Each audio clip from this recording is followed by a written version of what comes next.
자, 여러분 이어서 우리 보도록 하겠습니다. 그 취득 시기 아까 취지는 좀 말씀을 드렸어요. 어느 때 취득했다고 보느냐, 이게 이제 취득세는 취득일로부터 60일 내 원칙적으로 신고 납부하죠. 어느 때부터 취득세를 신고 납부할 것이냐, 이것 때문에 의미가 있다고 그랬습니다. 먼저 취득 시기는 어떻게 취득했느냐에 따라서 취득 시기가 달라져요. 승계 취득했느냐, 그것도 유상 취득했느냐, 무상 승계 취득했느냐, 또 원시 취득했느냐 등 달라지는데, 그냥 오늘은 그냥 그 취득 시기요. 유상 승계 취득의 경우 취득 시기, 그 다음에 무상 취득의 경우 취득 시기, 요거 간단하게 그거만 좀 배우도록 하겠습니다. 여러분 여기 한번 봅니다. 여기 보세요. 어느 때 취득했다고 볼 것이냐, 취득 시기. 먼저 취득 시기는 취득 원인에 따라 달라지는데, 제일 중요한 유상승계 취득의 경우에 취득 시기요. 매매 같은 유상승계 취득의 경우에 취득의 경우에 취득 시기를 한번 좀 보겠습니다. 매매 같은 유상승계 취득의 경우에 취득 시기 언제냐? 자, 원칙적으로 취득 시기는요. 원칙적으로 취득세는 원칙적으로 계약서상 있죠? 계약상 잔금 지급일을 취득 시기로 합니다. 계약상 잔금. 그래서 우리가 흔히 매매할 때는 그 계약서를 작성하죠. 그 계약서상에 나와 있는 그 계약서상 잔금 지급하기로 한 날, 그때부터 취득세는 60일 내 신고 납부예요. 그런데 자, 계약서에 잔금 지급일이 명시가 안 돼 있어요. 이럴 때는 어떻게 할 것이냐? 계약서에 뭐 대충 이런 것도 포함해요. 계약서의 잔금 지급이 2015년 3월 중순 이렇게 돼 있어요. 그러면 3월 중순이면 뭐 3월 10일인지 15일인지 알 수가 없잖아요. 자, 이런 경우. 명시가 안 돼 있는 이런 경우에는 어떻게 하느냐? 그때는 계약일로부터 60일 경과하는 날을 계약일로부터 60일 경과하는 날 있죠? 경과하는 날. 이때를 우리가 취득시기로 합니다. 그러니까 예를 들자면 만약에 계약일이 만약에 15년 3월 2일이다. 그러면 이때부터 60일이니까 대충 뭐 5월 뭐 한 1일 정도 이렇게 되겠죠. 그래서 정확히 뭐 날짜는 안 따져도 뭐 하여튼 요 5월 1일 정도 60일. 자, 요때를 취득시기로 한다는 얘기입니다. 이때부터 취득세는 신고 납부합니다. 요때를 취득일로 해요. 근데 시험에서는 이걸 어떻게 바꾸냐? 취득세는 매매 같은 유상승계 취득의 경우 취득시는 원칙적으로 계약상 잔금지급이다. 다만 계약상 잔금지급이 명시되지 않은 경우에는 등기일을 취득시로 한다. 등기일 아니에요. 계약일로부터 며칠이요? 60일 경과하는 날이지. 또는 취득일로부터 60일 아니에요. 언제부터? 계약일로부터 60일 경과하는 날을 취득시로 합니다. 시험 문제 이렇게 바꾸요 또. 그 다음에 또 봅니다. 예외적으로 그런데요. 보세요. 예외적으로 계약상 잔금 지급일과 관계없이 실제 있죠? 사실상 실제 잔금이 지급된 날을 취득시기로 하는 경우도 있어요. 그러니까 계약서에 언제로 되어 있던 실제 잔금이 지급된 날을 취득시기로 하는 경우가 있는데, 사실상 잔금 지급한 날을. 근데 이거는 아무 때나 인정 안 해요. 아무 때나 인정하면 사람들이 뭐 다 만약에 세금 신고 안 했다고 가산세 부과해가지고 고소가 날라면 그게 아니라 나 어제 현금으로 잔금 치렀어 막 다 이럴 거 아니야. 그렇기 때문에 이건 아무 때나 인정하지 않고 잔금 지급일을 객관적으로 입증할 수 있는 그런 거래의 경우만 인정합니다. 그래서 자, 머리 글자만 써놓을 테니까 한번 보세요. 국가나 지자체 조합 등으로부터 취득하는 경우에요. 국가나 지자체 조합 등으로부터 취득하는 경우. 여러분 보세요. 만약에 국가로부터 제가 지자체로부터 뭐 부동산을 사는데 계약상 잔금 지급일이 2015년 3월 10일이었는데 실제로는 3월 15일 날 잔금이 치러졌다. 공무원들이 여기다 다 적어놨을 거 아니에요. 잔금 받은 날. 그러니까 잔금 지급일이 객관적으로 증명이 되죠. 자, 그래서 국가나 지자체 등으로부터 취득했을 때는 사실상 잔금 지급일 취득시로 합니다. 또 수입에 의한 취득도요. 수입 신고 필증에 의해서 수입 면장에 언제가 잔금 지급일이 다 나와 있어요. 그래서 수입에 의해서 취득하는 경우 수입 면장에 나와 있으니까 또 그 다음에 입증이 되고, 또 공매나 경매 방법으로 취득하는 경우요. 공매나 경매로 취득하는 경우. 우리가 공매나 경매로 취득했다. 그럼 공매대금, 경락대금 치른 날 다 입증이 되죠? 자, 그래서 공매나 경매로 취득하는 이런 경우도 사실상 잔금 지급일 취득시로 합니다. 그 공매대금, 경락대금 치른 날. 그 다음에 여기 잘 보세요. 판결문에 의해서 자, 사실상 잔금지율이 입증되는 경우야. 판결문에 의해서 잔금지율이 입증된다. 민사소송이나 행정소송 절차에 따라서 판사가 시시비비를 가렸어요. 그러면 이거보다 확실한 게 어디 있어요? 그래서 판결문에 의해서 입증되는 경우에 사실상 잔금지율을 취득시기로 합니다. 근데 다만 나중에 이제 우리가 또 자세히 또 배우겠지만 판결문에서 단 화해조서라든가 화해조서, 그 다음에 인락조서, 포기조서, 그 다음에 의제자백조서 같은 이런 것들은 요거 제외됩니다. 요 판결문에서 제외돼요. 잔금지비를 객관적으로 증명할 수 있는 서류들이 아니에요. 여러분, 우리가 소송 전취주의라고 그래가지고 우리나라 법적 분쟁에 수많은 법적, 민사적인, 형사적인 분쟁도 생기지만 특히 이제 민사적인 수많은 법적 분쟁이 생겨요. 그러면 그 법적 분쟁의 대부분이 다 정식 재판 절차에 의해서 해결되느냐? 그렇지 않습니다. 그러면 법원에서 업무를 감당할 수가 없어요. 그래서 우리나라 수많은 법적 분쟁, 민사적인 법적 분쟁의 60, 70%는 대개 다 정식 재판 전에 또는 재판이 들어갔어도 재판 중에도 판사가 더 이상 재판 끌어봤자 시간만 낭비하고 서로 돈만 낭비하고 그러는데 서로 그냥 적당히 좀 얘기해서 그냥 적당히 합의 보세요. 이렇게 해가지고 판사가 적당히 합의 보라고 합의를 막 종용합니다. 판사들이. 왜 그러냐면 끌어봤자 오히려 판사 업무량만 늘어나고 어차피 해봤자 실익을 다투기가 뭐 법리적으로 다퉈봤자 큰 뭐 실효성이 없고 그냥 둘이 그냥 합의하는 게 편한 것들은 판사들이 업무 분담도 그렇고 여러 가지 그 이유 때문에 막 재판 중에도 합의를 종용합니다. 판사들이. 근데 사람들이 법정까지 온 사람들인데 판사와 당사자 불러 모아서 합의하세요. 얘기 양쪽 얘기를 먼저 들어보죠. 그러면 이렇게 하시면 되겠네 하면서 조정 그 안을 냅니다. 판사가 조정안을 내요. 자, 냈는데 딱 양쪽 읽어보고서 서로 이제 막 자기들 이제 손해 안 보려고 싫어 나는 막 이렇게 하면서 막 이렇게 거부하잖아요. 그러면 판사가 이제 이 사람은 합의를 하려고 하는데 이 사람이 조금 뻗팅기는 사람이 있어요? 그러면 그 사람 조용히 부릅니다. 그래가지고 넌지시 이런 얘기를 해요. 정식 재판에 넘어가서 재판 절차가 계속 진행되면 결국 당신이 패소할 가능성이 높다는 것을 살짝 흘려줘요. 그러면 나중에 이 사람 패소해봐. 그러면은 돈 낭비하고 시간 낭비하고 자기만 손해잖아요. 그러니까 이제 판사가 재판에 질 것 같다고 원지를 주는데 그걸 계속 밀고 나가는 사람이 누가 있어요? 그래, 그럼 할 수 없지. 받아들이고 이렇게 합니다. 그래서 막 넌지시 막 그런 식으로 해가지고 대부분은 그냥 재판 전에 또는 재판 중에도 이렇게 조정 절차 속에서 대부분 해결해 버립니다. 자, 그렇지 않고요. 그러면은 이제 시간 많이 가요. 그러면 조정이 된다. 그럼 어떤 화해 조서 작성해서 이제 또 인락, 상대방 입장을 다른 사람이 그냥 받아들여요. 그냥. 받아들이게 만들어 판사가. 또 포기하거나 또 의제자백, 이런 의제자백은 그냥 말뜻, 그냥 용어만 그냥 말뜻만 알면 돼요. 이거 뭐냐면 이런 경우가 있어요. 만약에 소송을 제기했는데 다른 상대방이 재판에 3회 이상 불출석이에요. 그러면 그냥 상대방의 이 사람의 주장을 이 사람이 3회 이상 불출석한 사람이 이 사람의 주장을 받아들인 거로 자백한 것으로 의제 봐가지고 그냥 재판 종결됩니다. 자, 근데 이런 경우 있어요. 왜 이 사람이 상대방이 그래서 묵묵부답 3회 이상 재판에 불출석하냐 이런 경우도 있어요. 서로 둘이 짜고 오는 경우도 있어요. 어떤 판결문 결정문을 갖고서 어떤 둘이 짜고서 이걸 갖고서 뭘 이용하기 위해서 일부러 한 사람이 소송을 제기하고 한 사람은 가만히 있고 이래가지고 그냥 그걸 갖고서 형식적으로 판결문 갖고서 이용하는 경우도 있어요. 그래서 자, 3회 이상 불출석합니다. 어떻든 간에 얘기를 딱 들어보니까 이런 것들은 화해, 인락, 포기, 의제자백에 의한 이런 것들은 자, 객관적으로 판사가 정식으로 재판 절차를 다 거쳐가지고 판결문을 그게 아니기 때문에 조정하는 절차 속에서 나온 거니까 잔금지비를 객관적으로 증명할 수 있는 서류가 아니라는 얘기입니다, 여러분. 자, 그래서 이런 것들은 판결문에서 제외합니다. 그래서 시험에서 화해 조서상으로 잔금지급이 입증되는 경우에는 그 사실상 잔금지급일을 취득세상 취득시기로 한다. OX. X입니다. 이거는 사실상 잔금지급을 객관적으로 증명할 수 있는 서류가 아니에요. 민사소송이나 행정소송 절차에서 확정된 판결문을 말하는 거죠. 그 다음에 자, 여기 보세요. 법인장부에 의해서 법인은 법인장부가 있어요. 그래서 법인의 원장, 보조장, 출납점표, 결산서 등 법인장부가 있습니다. 그 법인장부로 잔금지급이 입증된다? 이것도 객관성이 있다고 봅니다. 근데 이거는 시험에서 법인장부로 입증되는 경우 이렇게도 나오지만 나중에 이제 자세히 배울 거지만 여기 한번 보세요.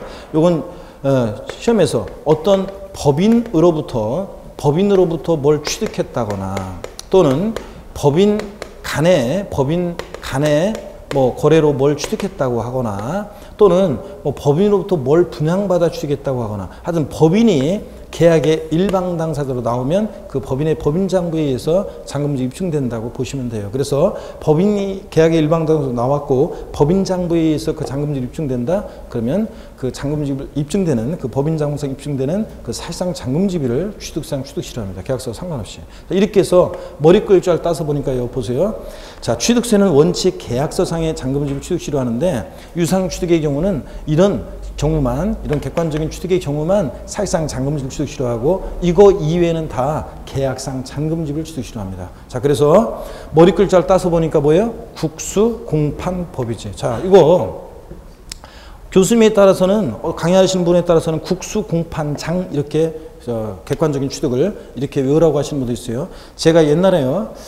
동탄이라고 동탄 지금은 학원이 있는데 지금은 이제 학원 이름이 바뀌어가지고 제가 이제 바뀌기 전에 옛날에 동탄 있죠 신도시 그 동탄에서 강의한 적이 있는데 어떤 수강생이 학원에 온 지 이제 봄쯤이었죠 늦봄쯤이었는데 학원에 온 지 한 달 반 막 이렇게 됐는데 2달도 채 안 됐는데 어떤 수강생이 한 2달 막 되면서 모의고사를 딱 쳤는데 있죠 그런데 점수가 거의 60점 정도 나와요.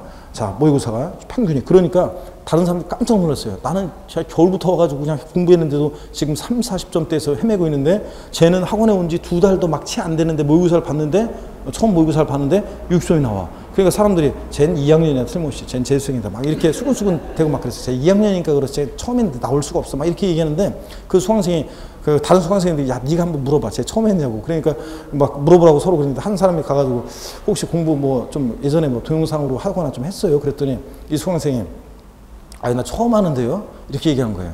그런데 자 수업 시간에 여러분 보세요. 수업 시간에 제가 이제 계약서와 상관없이 사실상 잔금지급을 취득시라는 객관적인 취득 다 머리 글자를 따서 다 같이 그랬더니 수강생들이 국수공판법 하는데 이 수강생이 딴 생각하고 있다가 국수공판장 이렇게 한 거예요. 혼자만 끽사리가 딱 나니까 다른 수강생들이 와 웃었죠. 그래가지고 국수공판장이라고 하는 거는 이 사람이 다른 데서 그렇게 외웠으니까 그렇게 하는 거지. 그러니까 2학년인 게 공부 어디서 했던 게 딱 드러났죠, 여러분. 자, 그래서 그렇지 뭐 처음 공부하는데 그렇게 학원 온 지 2달도 채 막 안 되는데 6점 가까이 다 올 수가 없지, 여러분. 어떻게 해. 근데 그냥 자기가 솔직하게 나 옛날에 뭐 어느 학원에서 공부했다. 나 동영상으로 공부했었다, 좀. 뭐 이렇게 얘기를 하면 될 것 같다가 처음이라고 얘기했다가 그냥 동탄에서 국수공판장 이러는 바람에 2학년이니까 뽀록 나가지고 망신 나간 수강생이 있는데 자, 어떡하나 여러분. 자, 다 같이요. 객관적인 취득 어떻게 기억하신다고요? 국수공판법입니다, 여러분. 아셨죠? 세법 시간에 입을 가만히 다물고 있으면 안 된다고 그래서 자꾸 소리를 내고 동영상 수강생들도 소리를 내고 자꾸 소리를 내시고 국수공판법의 경우는 사실상 잔금지급을 취득시기로 합니다, 여러분. 자, 그런데 여러분 여기 보세요.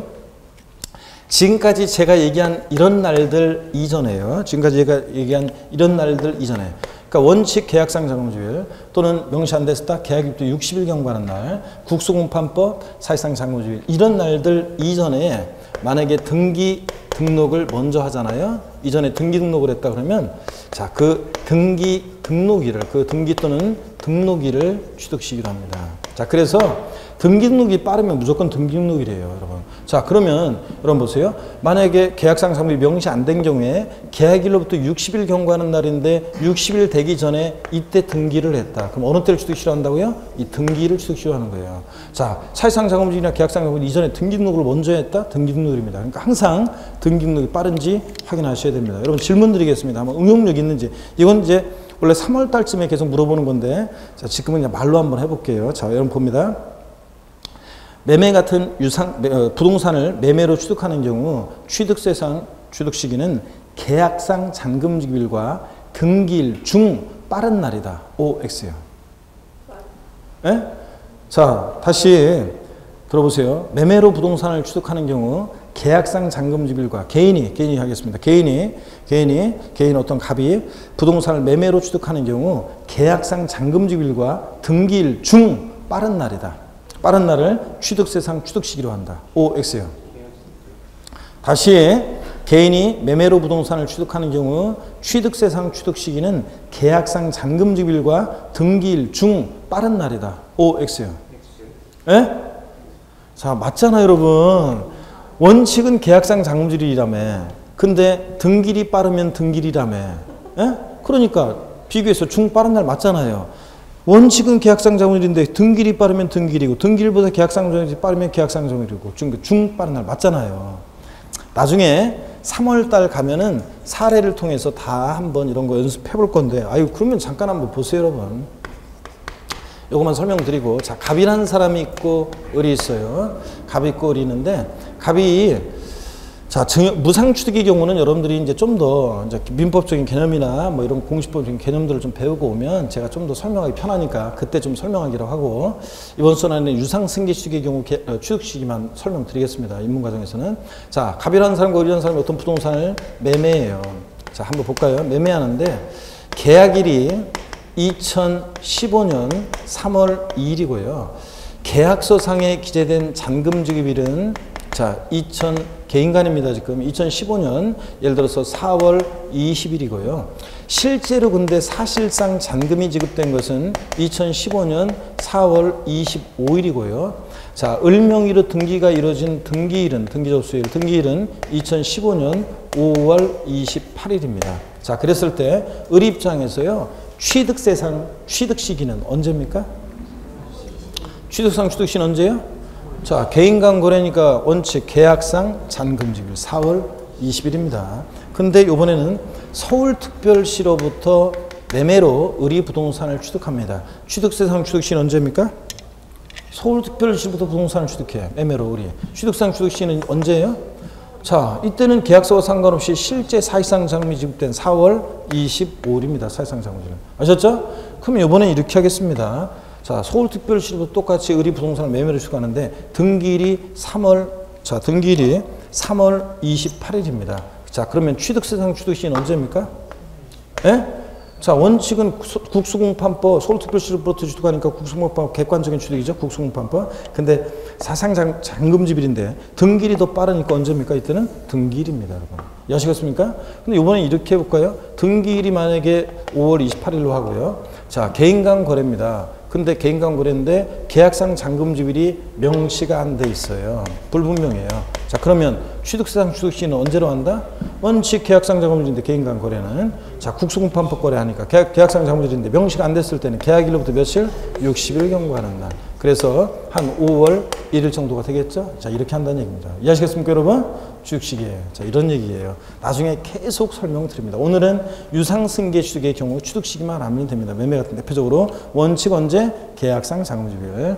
이때부터 취득세 신고납부합니다. 명시가 안 됐다 그러면 계약일로부터 며칠? 60일 경과하는 날. 국수공판법 같은 객관적인 취득은 어느 때? 사실상 잔금지급일. 근데 이런 날들 이전에 등기 등록을 먼저 했다 그러면 언제다? 등기 등록일이다. 그래서 자, 그러면 마지막으로 한번 설명드릴게요.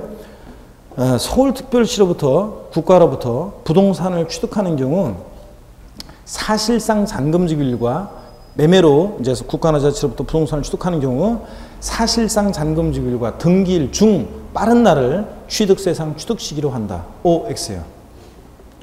예? 맞잖아요. 아까 개인간거래의 경우 계약상 잔금지급일과 등기일 중 빠른 날 국수공판법 사실상 잔금지급일인데 등기일이 빠르면 등기일이니까 중 빠른 날 맞습니다. 이런 표현도 응용력을 가져야 돼요, 우리가. 이런 거. 자, 나중에 기계보 10바퀴도록 계속 보게 될 거고요. 자, 이렇게 해서 유상승계 취득의 경우 취득 시기를 봤습니다. 교재 볼까요? 유상승계 취득의 경우 동그라미 1번. 과세표준을 사실상 취득가격으로 하는 경우라는 게 어떤 거냐면 이게 이제 국수공판법 같은 거래의 경우입니다. 사실상 객관적인 취득은 사실상 잔금지급일 취득시로 합니다. 동그라미 2번 위 국수공판법 같은 사실상 잔금지급일 취득시로 하는 경우 외 유상승계 취득의 경우는 원칙 계약상 잔금지급일입니다. 근데 계약상 잔금지급일이 명시가 안 됐을 때는 계약일로부터 며칠? 60일 경과하는 날을 취득시기로 하고요. 연부 취득의 경우가 어떤 건지는 나중에 배우고요. 동그라미 4번 봅니다. 자, 이런 날들 위에 이런 날들 이전에 등기 등록을 먼저 하면 언제다? 등기 등록일입니다. 그래서 우리 교재에 간단하게 나와 있는 내용을 제가 이렇게 자세히 설명을 드렸습니다. 여러분 이걸 내용을 자 아시면 되겠습니다. 그 다음에 217페이지 과세표준입니다. 여러분 취득세는 다른 세무금도 다 이제 그렇고요. 세금 계산을 어떻게 하느냐 이게 이제 제일 중요한 거예요. 자, 그래서 과세표준과 세율에 관한 얘기인데 오늘 과세표준에 관한 얘기를 좀 배우고 다음 주에 세율에 관한 내용을 좀 배우도록 하겠습니다. 여러분 여기 봅니다. 여기 보시면 우리 세금 계산은 어떻게 하느냐? 자, 세금 계산은 이렇게 합니다. 여기 보세요. 이제 설명 필기 하지 말고 설명을 잘 듣습니다. 먼저 세금 계산은 과세 표준이라는 게 결정이 돼요. 그러면 곱하기 세율합니다. 그래서 우리가 뭘 구하냐면 곱하기 세율에서 우리가 뭘 구하냐면 산출세기라는 걸 구합니다. 지방세나 국세나 세금 계산은 다 어떻게 하냐면 이렇게 합니다. 과표 결정대 곱하기 세율에서 산출세기예요. 그런데 자, 이 과세 표준이라는 거 있잖아요. 여기 보세요. 요 과표라는 거. 자, 요 과세 표준이라는 것은 납세 의무자가 결정하기도 하고 과세권자가 결정하기도 한다고 그랬습니다. 그죠? 그럴 때 취득세는 세목별로 살펴보면 과세 표준이 뭐가 되냐면 자, 취득하는 가격이 과세 표준이에요. 자, 나 그 부동산을 1억 원에 취득했다? 그럼 취득한 가격 1억 원 곱하기 세율이에요. 자, 이렇게. 근데 등록면허세는요, 나중에 이제 또 배우겠지만 등록면허세는 원칙적으로 이제 부동산 등기 같은 거 할 때 그 등기하는 부동산 가액 곱하기 세율이에요. 근데 말소 등기나 변경 등기 할 때는 건당 6,000원입니다. 그래서 건수가 과세 표준이 돼요. 건수. 자, 근데 건수가 되지만 말소 등기, 변경 등기. 근데 원칙적으로는 그냥 등기하는 부동산 가액 곱하기 세율이에요. 재산세는 과세 표준이 뭐가 되냐면 재산 가액이에요. 그 보유하는 재산 가액 곱하기 세율입니다. 이렇게 해서 재산세를 계산해요. 그런데 취득세와 등록면허세는 이 과세 표준을 누가 결정하느냐? 자, 요거 신고 납부하는 세금이니까 당연히 취득세, 등록면허세는 누가 이 과세 표준을 결정해? 납세 의무자가 결정합니다. 그죠? 신고 납부하는 세금이니까 납세 의무 확정 누가 한다고 그랬어요? 납세 의무자가. 자, 근데 재산세는 보통 징수하는 세금이니까 당연히 과세 주체, 지자체장, 과세 주체가, 과세권자가 결정합니다. 자, 그럴 때 취득세, 등록면허세는 납세 의무자가 과표를 결정하는데요. 일반적으로는요, 자, 일반적인 경우에는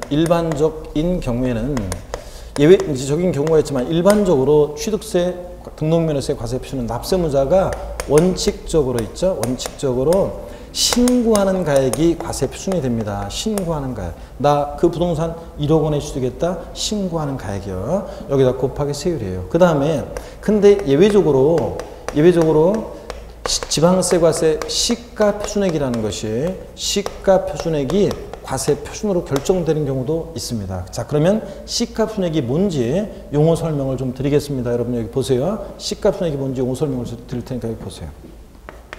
우리 공시가격이란 말이 있어요. 공시가격. 들어보셨습니까, 여러분? 네, 공시가격.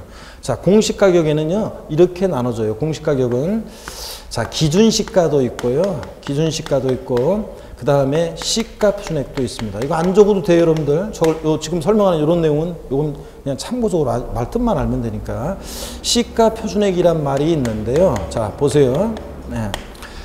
기준시가라는 것은 국세를 과세하는 데 있어서 국세를 과세하는데 그 물건에 대한 기준 가격을 우리가 기준시가라고 합니다.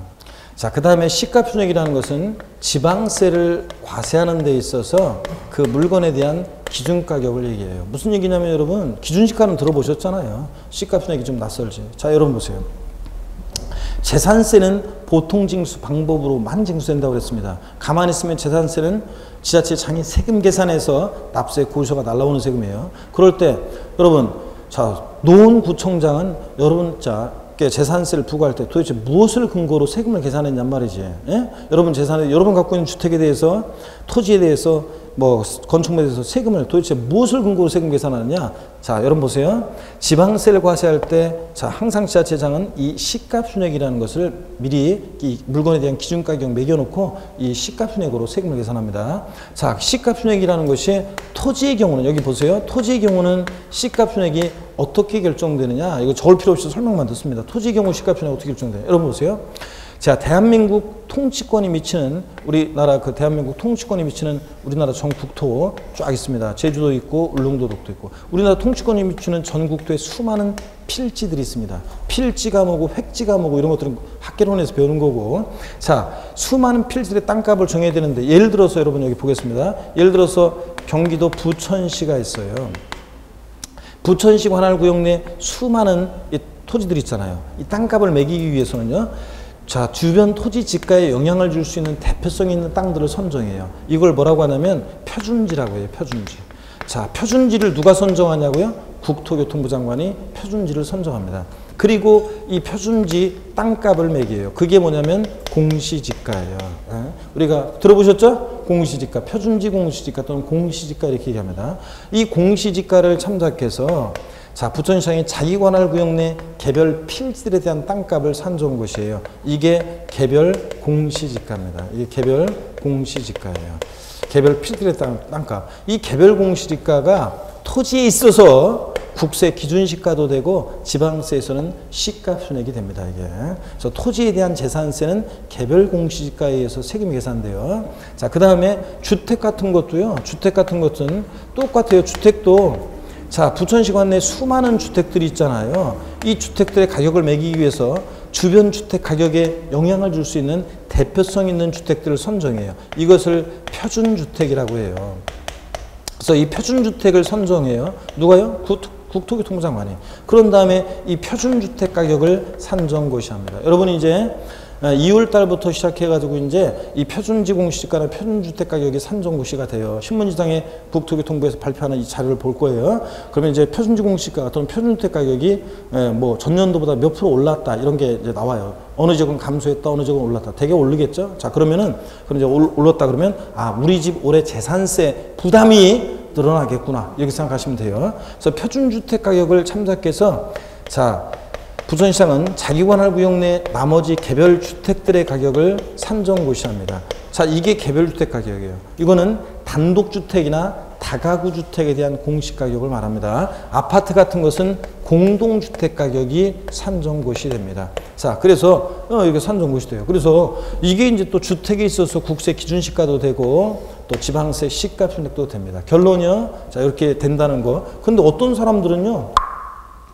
이런 표현을 써요. 야, 니네 집 공시지가는 얼마냐? 이런 표현을 씁니다. 니네 집 공시지가는 얼마냐? 우리 집 공시지가가요. 이렇게 얘기하는 분인데 잘된 표현이에요? 잘못된 표현이에요?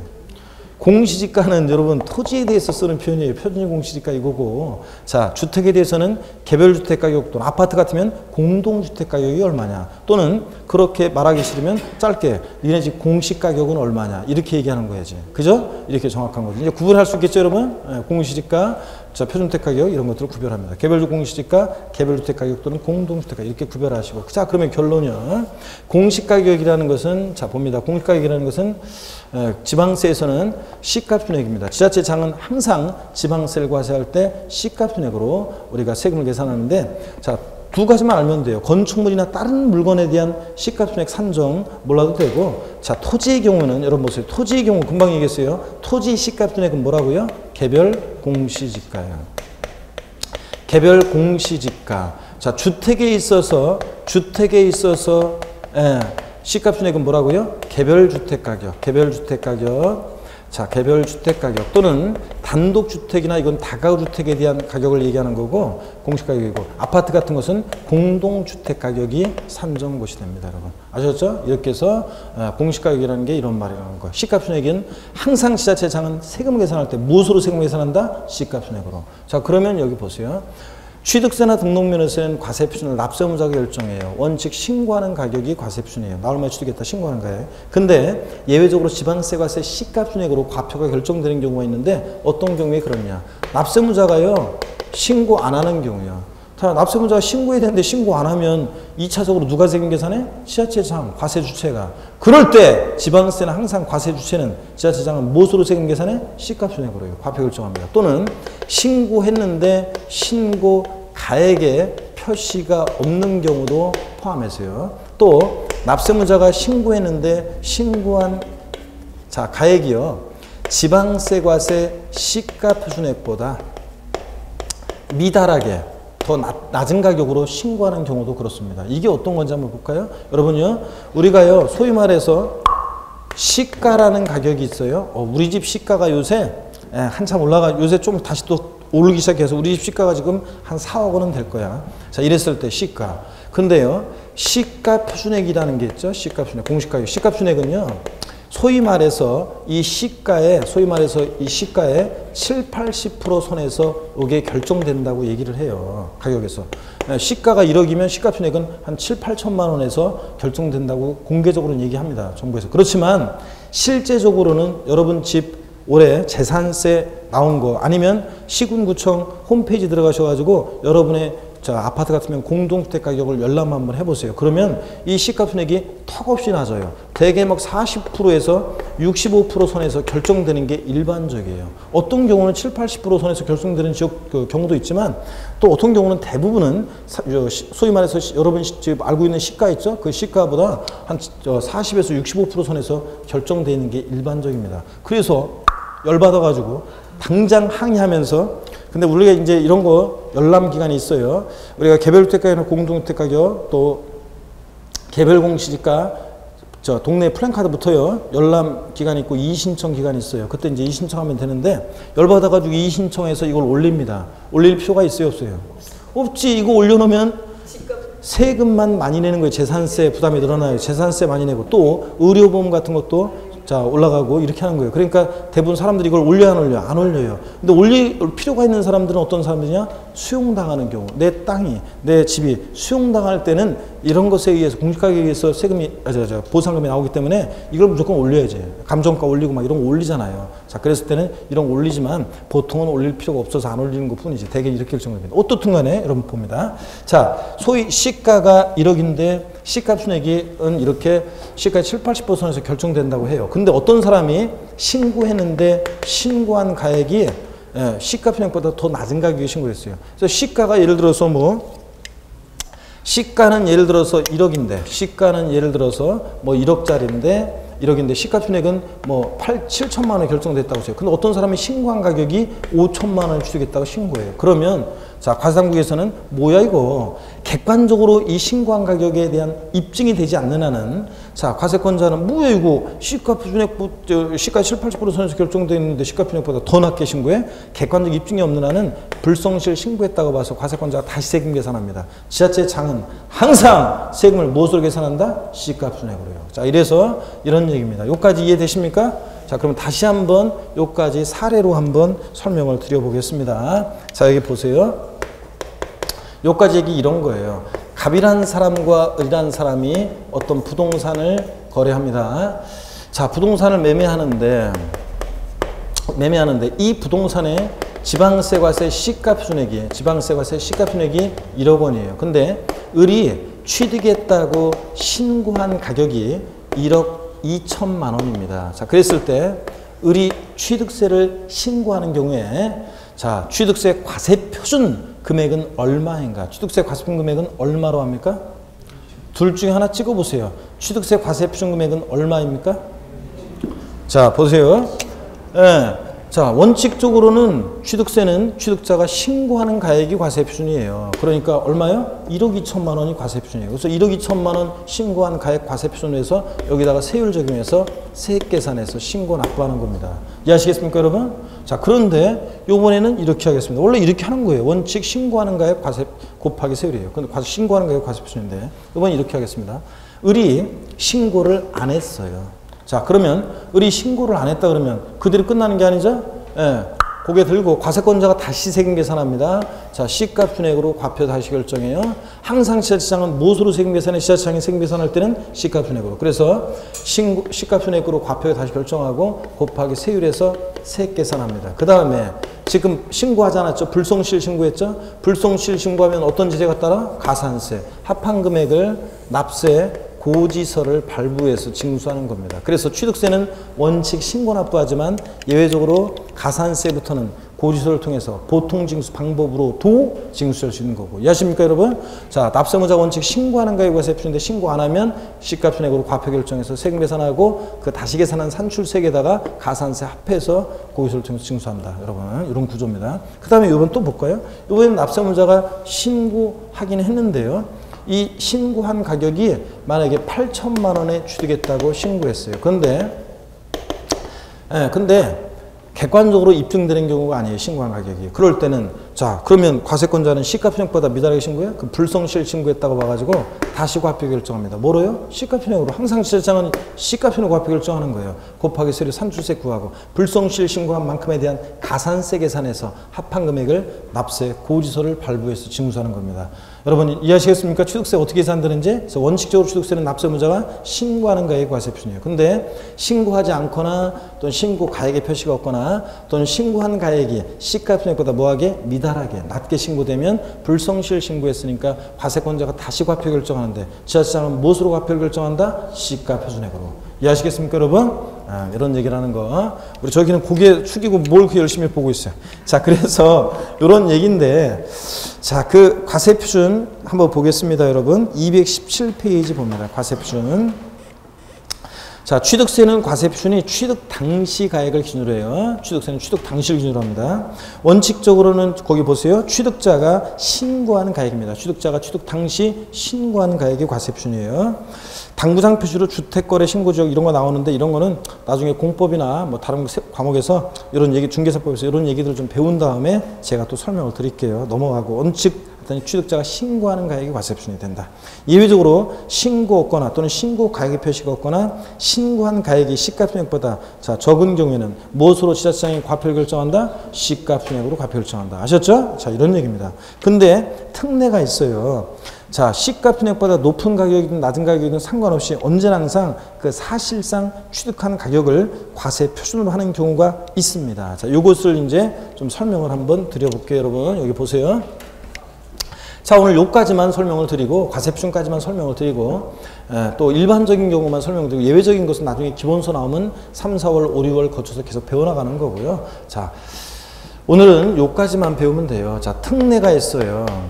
무슨 얘기냐면 시가표준액보다 높든 낮든 상관없이요. 그 사실상 실제 사실상 취득한 가격을 사실상 취득 가격을 과세 표준으로 하는 경우가 있습니다. 근데 이거는 또 역시 아까 취득세 취득 시기에서 객관적인 취득 국수공판법 배웠죠? 그거하고 똑같아요.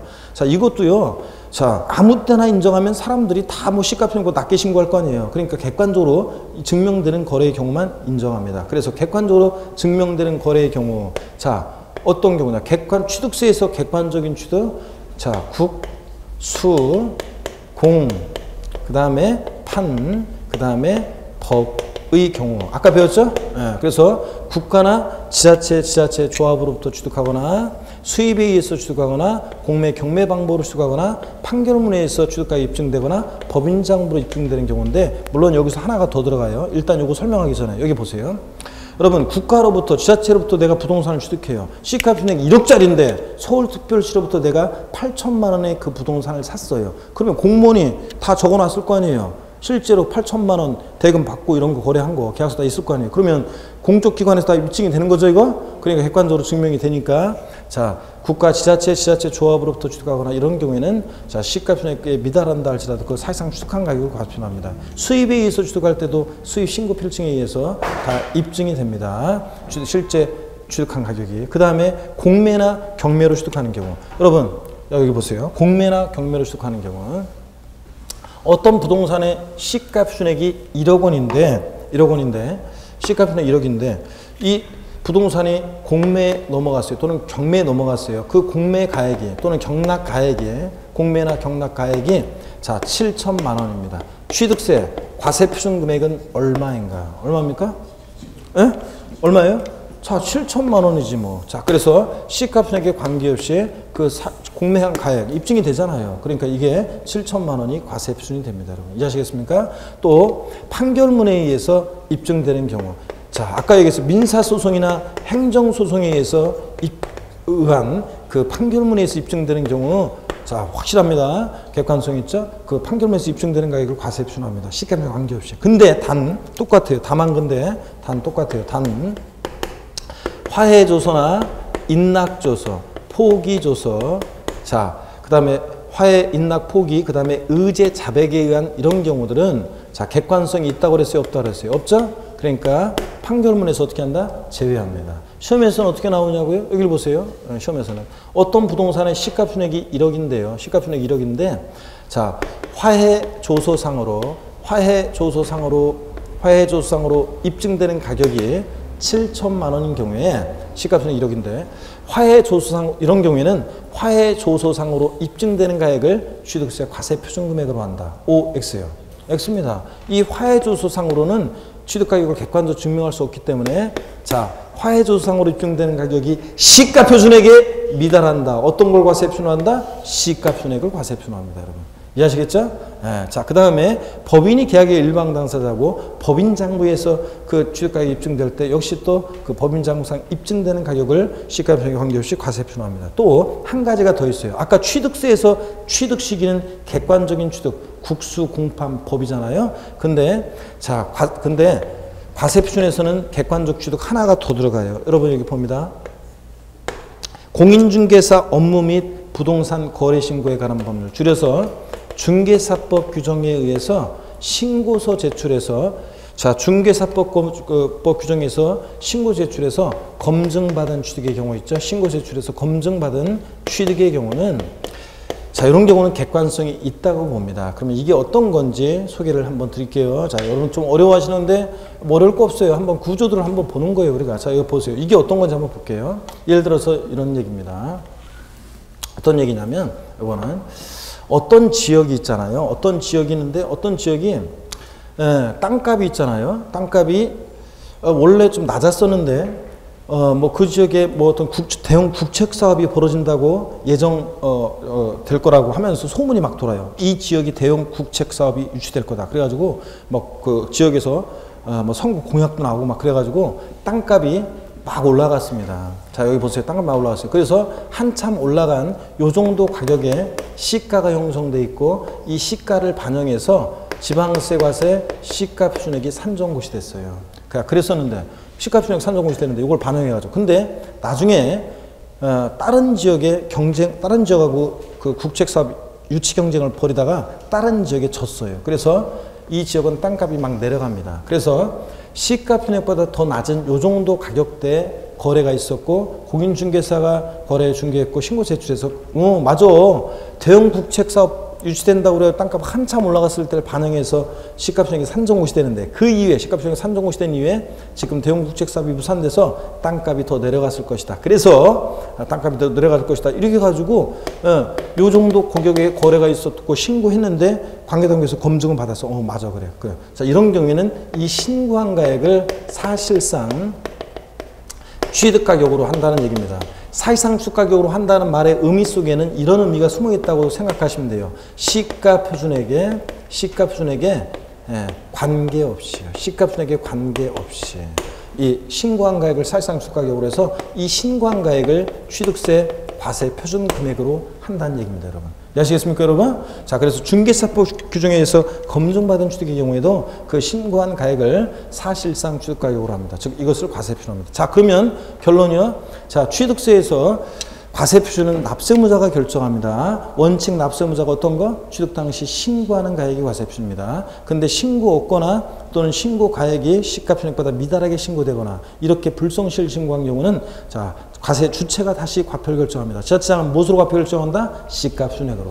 근데 시가 표준액보다 높든 낮든 언제나 항상 사실상 취득한 가격을 과세 표준하는 경우가 있는데, 객관적인 취득의 경우 머리글자를 따서 어떻게 외우느냐? 저를 잘 보세요. 국수 공판법 중의 경우에 그렇습니다.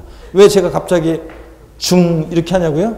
취득 시기에서 과세 표준은 중개사법 규정에서 검증받은 취득의 경우는 취득세상 취득 시기에서 객관적인 취득, 사실상 잔금지비를 취득 시현한 경우에는 중개사법 규정에서 검증받은 취득은 없어요. 여기에 그냥 국수공판법만이에요. 자, 취득 시기에서 중개사법 규정에서 검증받은 취득의 경우는 원래 객관성이 있어요. 그래서 옛날에, 자, 보세요. 중개사법 규정에서 검증받은 취득은 사실상 잔금지비를 취득 시현하는 경우도 있었어요, 옛날에.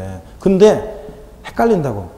어떤 똑같은 개인간 거래인데 매매하는데, 개인간 부동산을 매매하는데 어떤 때는 계약상 잔금지비를 그때로 해가지고 60일 신고 납부하고, 근데 어떤 때는 또 똑같은 개인간 거래인데 계약서와 상관없이 실제 잔금지급 판 따로부터 60일, 60일 신고 납부하고 이러니까 헷갈리잖아요. 헷갈린다고 헷갈린다고 중개사법 규정에서 검증받은 취득은, 자, 객관성은 있지만 취득 시기를 계약상 잔금지급으로 합니다. 자, 나중에 이거 계속 중요한, 이제 헷갈리는 거라 계속 강조를 드릴 거예요. 그래서 취득세에서 유상승계 취득, 매매 같은 유상승계 취득의 경우 사실상 잔금지급을 취득 시기로 하는 객관적인 취득은 머리글자를 따서 어떤 경우다? 국수, 공판, 법의 경우고. 자, 중은 아니에요. 근데 취득세 과세 표준에서 언제나 항상 사실상 취득가액을 과세 표준하는 객관적인 취득, 국수, 공판법 중. 아셨죠? 중개사법 중에서 검증받은 취득도 객관성이 있다고 합니다. 교재 그래서 거기 한번 보겠습니다. 217페이지 봅니다. 자, 217페이지 보시니까 특례 한번 봅니다. 양가로 1번 다음에 해당하는 취득의 경우는 시가순액에도 불구하고 자, 언제나 항상 그 사실상 취득 가격을 과세에 표준하는 경우입니다. 단위 이제 예외가 있는데 일단 예외는 신경 쓰지 말고요. 동그라미 1번 국가 지자체, 지자체 조합으로부터 취득 그죠? 자, 외구로부터 수입에 의한 취득 수. 3번 판결문. 다만 판결문에서 화해, 인락, 포기, 자백간주, 의제 자백에 의한 것은 어떻게 하고 제외하고 객관성 없죠 이거는. 그 다음에 법인 장부에서 취득가액이 입증되는 취득. 또 4번 공매 방법에 의한 취득, 경매 포함이고요. 또 5번 중개사법 규정에 의해서 자, 부동산 거래 신고서를 제출해서 검증받은 취득의 경우요. 자, 우리 교재 순서 없이 막 섞여 있는데 우리는 이 경우를 객관적인 취득, 시가편에 관계없이 사실상 취득가액을 과소하는 경우를 머리글자를 따서 어떻게 외우신다고요? 국수공판법 중. 아셨죠? 아, 이거 하라니까 이거 중 이거 하셔야 돼요 이거. 자, 이렇게 해서 이런 경우는 사실상 취득가액을 과세표합니다. 그 다음에 나머지 이제 취득세 과세 표준은 취득 가격인데 취득 가격에 포함되는 게 있고 포함되지 않는 게 있고 취득 가격 범위 이런 것들은 나중에요 심화 이론 가서 배울 얘기 드리고요. 그 다음에 간주 취득의 경우 이런 것들은 나중에 이제 기본 이론 3, 4월 들어가면 배울 거고요. 거기 시가 순액이라는 말이 있어요. 217페이지 시가 순액이란 말이 있죠. 자, 시가 순액이 뭐냐? 지방세를 과세하는데 그 물건에 대한 기준 가격을 제가 뭐라고 한다 그랬어요? 시가 순액. 자, 시가 순액이 구체적으로 토지 같으면 자, 개별 공시지가를 말하고 주택은 개별 주택 가격을 말하고 아파트 같은 것은 공동주택 가격 같은 것을 우리가 시가 순액이라고 한다 그랬습니다. 건축물의 시가 순액 결정은 어떻게 하는지는 모르셔도 돼요. 자, 건축물 이제 소득세법 규정에 의한 신축 가격 기준액이라는 것에 여러 가지 지수들을 적용해서 구하는데 몰라도 돼요. 외우는 거 아니에요. 나중에도요. 면세점이란 말이 나옵니다. 여러분, 면세점이란 말을 보세요. 세금을 면해주는 점이 면세점이에요. 몇 푼 안 되는 거 받으려고 신고 납부하라고 하면은 괜히 그냥 몇 푼 안 되는 거 신고 납부하려고 왔다 갔다 하면서 괜히 차비만 더 들고 그러니까 자, 몇 푼 안 되는 거 안 받고 말겠다는 건데 보세요. 취득 가격이 50만 원 이하인 경우에는 취득 가격이 50만 원 이하인 경우에는 취득세는 부과하지 않습니다, 여러분. 그러면 여러분 보세요. 자, 나중에 이제 면세점과 소액징수 면제에 대해서 기본소가 나오면 제가 나중에 자세히 이제 설명을 좀 드릴 건데요. 어이구, 이거 좀 뭐 하나를. 기본소가 나오면 자세히 설명을 드릴 건데, 면세점이라는 게, 보세요. 취득 가격이에요. 50만원, 취득한 가격이 50만원 이하일 때 취득세를 부과하지 않아요. 그러면 미만으로 바꾸면 틀리고요. 이하일 때 취득세를 부과하지 않는데, 그러면 질문 드립니다. 취득 가격이 딱 50만원이에요. 취득세는 내가 어떤 물건을 취득했는데 취득세상 물건을 취득했는데 딱 취득 가격이 50만 원이에요. 취득세는 과세해야 하나요? 예? 취득세 과세해야 하나요? 내가 취득한 가격이 딱 50만 원짜리를 취득했어요. 취득세 과세해야 하나요? 예? 자, 이거를 자꾸 헷갈려하는 분들이 있어요. 이하하고 미만 이런 걸 헷갈려하는 분들이 있어요. 여러분, 자 보세요. 나중에 이제 기본서 나오면 자꾸 설명드릴 건데 자꾸 이제 이런 거 질문하는 분들이 있어요. 이하라는 것은 여기 보세요. 이하라는 것은 이걸 포함해. 그죠? 이하는 한문으로 써이에요. 이거부터 아래로예요. 그러니까 이거 포함해서 아래로 이게 이하예요. 근데 보세요. 포함해서 아래로 과세하지 않는데요. 이거는 면세점은. 어떤 수강생분은 요거만 생각하는 사람이 있어요. 포함해서 아래로예요. 이하가. 근데 포함해서 아래로 과세하지 않는 거예요. 자, 근데 요 금액이 얼마라고요? 요게 얼마라고요? 요게 얼마요? 50만 원이에요. 자, 그러면 50만 원 포함해서 아래로 과세하지 않으니까 50만 원 과세해야 하네? 안 합니다, 여러분. 아셨죠? 자, 근데 25회 시험 때 지문에 이런 게 나왔어요. 취득가액이 100만 원인 경우에 취득세를 부과하지 아니한다. 이거는 세법 이제 우리가 앞으로 공부하다 보면 나중에 이건 상식이 이런 건 뭐 그냥 취득세 면세점, 취득가격 50만 원 이하 취득세 부과하지 않는다. 취득가격이 50만 원일 땐 취득세 과세한다 안 한다? 안 한다. 이건 우리가 상식인데 25회 시험 지문에 취득가격이 100만 원인 경우 취득세를 부과하지 아니한다. OX. 취득가격이 100만 원인 경우에 취득세를 부과하지 아니한다. OX. X지. 50만 원 이하일 때 과세하지 않는 거지. 51만 원이면 과세해야 하네. 하는 거지. 51만 원. 100만 원이면 과세해야 하네. 하는 거지. 근데 시험 지문에 취득가격이 100만 원인 경우 취득세를 부과하지 않는, 당연히 틀린 거지 이거는. 이거 이제 우리가 아직까지 처음이니까 여러분들이 이런 것도 헷갈리고 그렇지만 나중에 공부하다 보면 이런 건 우리가 그냥 상식이에요. 지문에 이런 지문이 나왔어요. 그리고 잠깐 절 보세요. 정답 지문이 이거는 이제 같은 문제 속에서 깔려 나왔던 거고, 정답 지문이 어떤 거였냐.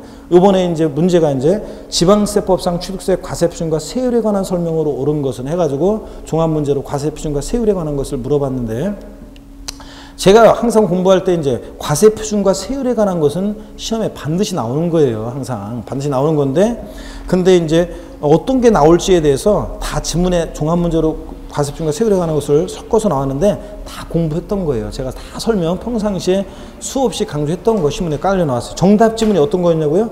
자, 문제를 들어보세요. 지방세법상 취득세 과세 표준과 세율에 관한 설명으로 옳은 것은 그랬는데, 이제 1번 지문 있고 뭐 2번 지문 있고 3번 지문이 1번, 2번 다 상식적인 거였고 3번 지문이 어떤 거였냐면 한번 보세요. 잘 들어보세요. 국가로부터 유상 취득한 경우에는 사실상 취득가격 또는 연부금액을 과세 표준으로 한다. 연부금액이라는 건 몰라도 돼요. 일단 그럼 자, 국가로부터 유상 취득한 경우에는 사실상 취득가격을 과세 표준으로 한다. OX 맞잖아. 유상 취득하면 사실상 취득가격이지. 국성판 이게 정답 지문에서 옳은 거 고르는 지문에서 당연히 상식, 이건 이제 상식적으로 세법 공부하다 우리가 이건 왔어 상식.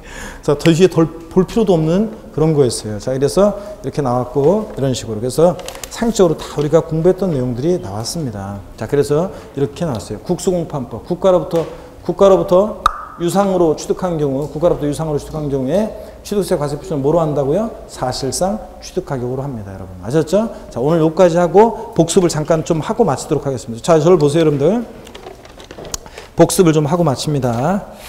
면세점은 뭐 상식처럼 알고 있어야 되는 거고. 자, 오늘 배운 거, 오늘 첫 시간에 제가 실질과세원칙, 지난 시간 맨 마지막에 했던 거, 지난주 했던 거, 맨 마지막에 했던 거 좀 보완해서 제가 빠진 거 설명드렸습니다. 그래서 실질과세원칙, 자, 세금의 귀속을 실질적으로 해라. 그래서 등기 명의자와 실질 권리자가 다를 때, 일치하지 않을 때 세금은 누구에게 귀속시켜라? 실질 권리자에게 귀속시켜라. 또 내용을 실질적으로 보고 부과하라. 그래서 사실주의 과세하라. 등기되지 않아도, 등록되지 않아도, 허가받지 않아도 과세가 될 수 있습니다. 과세합니다. 그래서 취득세나 자, 재산세, 종부세, 양도세 등 우리 주요 부동산 세금들은 등록면허세만 형식주의 과세지, 나머지는 다 등기되지 않아도, 등록되지 않아도, 허가받지 않아도 과세가 됩니다.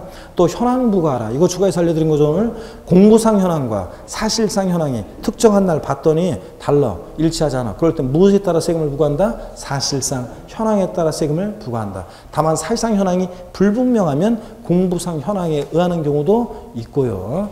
자, 거래 내용도 실질적으로 보고 부과하라. 배우자 직김수간의 부동산을 자 양도했다. 증여로 추정해서 증여세가 부과된다. 아셨죠? 무슨 한입을 덮고 자는 세 부모 직간의 양도냐, 이런 것들 배웠고요. 그 다음에 취득세 우리 취득이 뭐냐를 배웠습니다. 취득이 뭐냐 그러면 취득세 누가 취득이 뭐냐 그러면 한마디로 뭐라고 대답하신다? 사실상 소유권 취득이 한다. 그래서 사실상 취득만 하면 돼요. 등기등록과 무관합니다. 민법 등 관계법령 규정에 의한 등기등록을 이행한 경우에 한해서 취득한 것으로 본다. OX X입니다. 등기 이행되지 않았어도 사실상 취득만 하면 취득한 것으로 봅니다.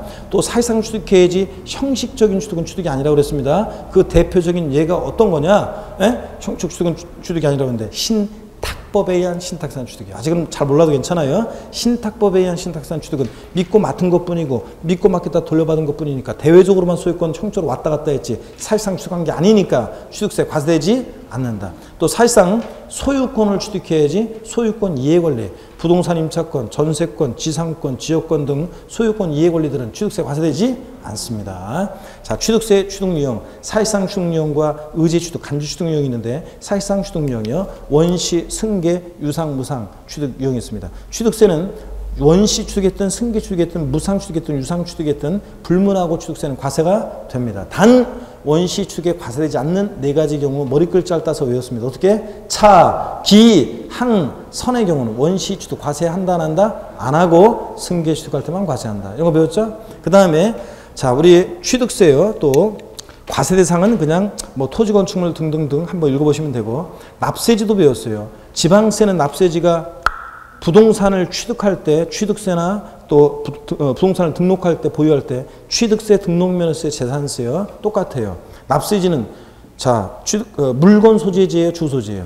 물건 소재지. 지방세는 그 자체로 가야 되니까 물건 소재지고 주소지 아니에요. 국세, 종부세, 양도세 같은 국세는 어디로 가고 주소지로 가고 이런 것들. 그 다음에 취득세 우리 비과세된 경우 같은 거는 아직 뭐 그냥 말뜻만 알면 되고요. 그 다음에 취득 시기, 자 매매 같은 유상승계 취득의 경우만 배웠어요. 원칙 계약상 잔금지급. 명시가 안 됐다 계약일로부터 60일 경과하는 날. 국수공판법 같은 객관적인 취득은 사실상 잔금지급일. 이런 날들 이전에 등기 등록을 먼저 하면 언제고? 등기 등록일이고 항상 등기 등록 빠른지를 확인하셔야 돼요.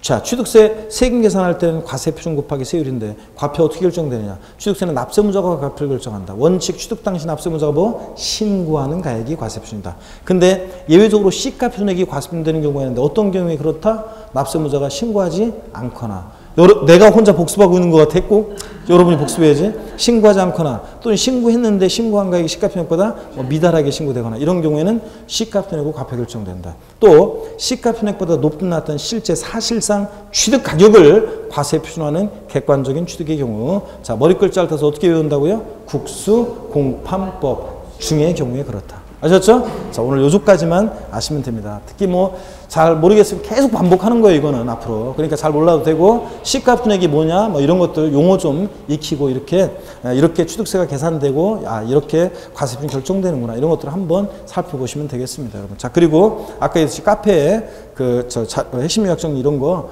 다운받아서 한번 읽어보시고 자, 뭐 다운 뭐 프린터 없는데 이런 분들도 계세요. 그런 분들은 그냥 스마트폰으로 다음 카페 앱 깔아 하셔가지고 그냥 보세요, 여러분들. 컴퓨터로 보시거나 스마트폰 보시거나 그렇게 하셔도 되고 자 읽기만 하셔도 되고요. 자 문제 같은 거 한번 풀어보시고 이렇게 하시면 되고 칭찬글 같은 것은 에듀프로 교수 칭찬하게 하시고 제 카페에는 그냥 주저리저리 이런저런 얘기들 일상의 소식들 좀 전해주시고 여러분들 아셨죠? 자 여러분 고생 많으셨고 우리 다음 주에 씩씩한 모습으로 다시 뵙겠습니다. 여러분 고맙습니다.